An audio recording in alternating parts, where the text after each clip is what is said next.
Welcome back to Money and the Monsoon. You know, the monsoon costs our local governments big money. And because of the bad economy, they've been cutting the budget. The city of Tucson cut the budget by $6 million for their transportation department. Pima County, $9 million cuts. KOLD News 13's political specialist Bud Foster joins us now for a look at how this year's budget cuts may impact our ability to respond to the monsoon. This is public safety, and we go full force during the 3 months of summer here. Even as the sun shines and no rain in the forecast, Tucson is already spending money to clean the Alamo Wash, getting it ready for the time it runs 6 feet deep, as it soon will.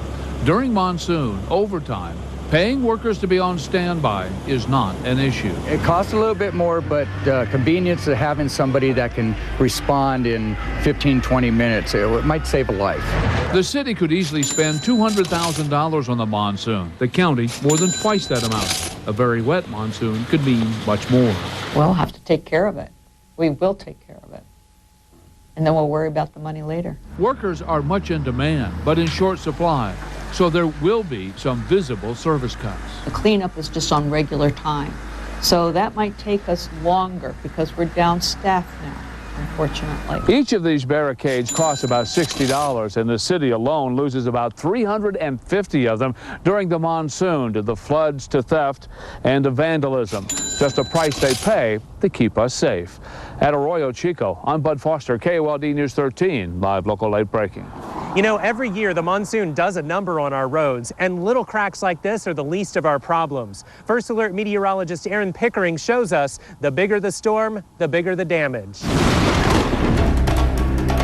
Monsoon storms can generate a lot of rain in a short period of time.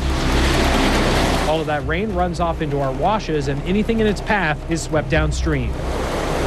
That includes this soil, which is made up of a fine, sandy material. Even a little bit of water can make this a big mess for our roadways. The sediment is usually 3 to 4 feet deep, even after a small flow.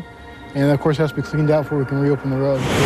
Tons of sand, dirt, and other debris can pile up. But that's not the only problem for some of our roads. The water will actually flow under the road, through the wash itself, and so you will have flow under and over the roads. This can actually undercut the road, causing it to wash away.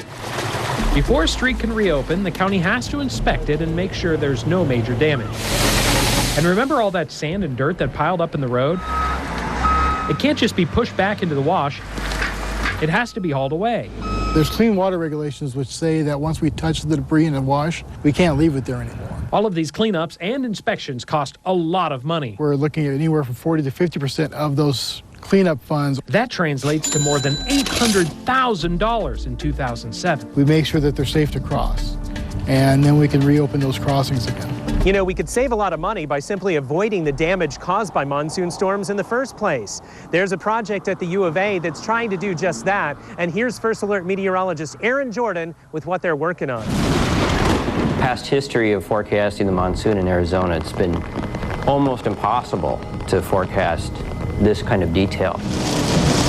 You're looking at the newest addition to the forecast family at the University of Arizona. Research meteorologist Mike Luthold helped develop a computer model so detailed it can help forecasters and emergency managers determine high-risk areas for severe weather. At that resolution, we can resolve small-scale features like thunderstorms, dust storms. Add to that microbursts and drenching rain. For example, the flood control district in Maricopa County uses these forecasts to help predict flash flooding. Only recently has the computer power needed to run this model become affordable. What used to cost millions now runs about $150,000. And we have another one of these on order that's going to increase performance by more than a factor of 2 for this summer.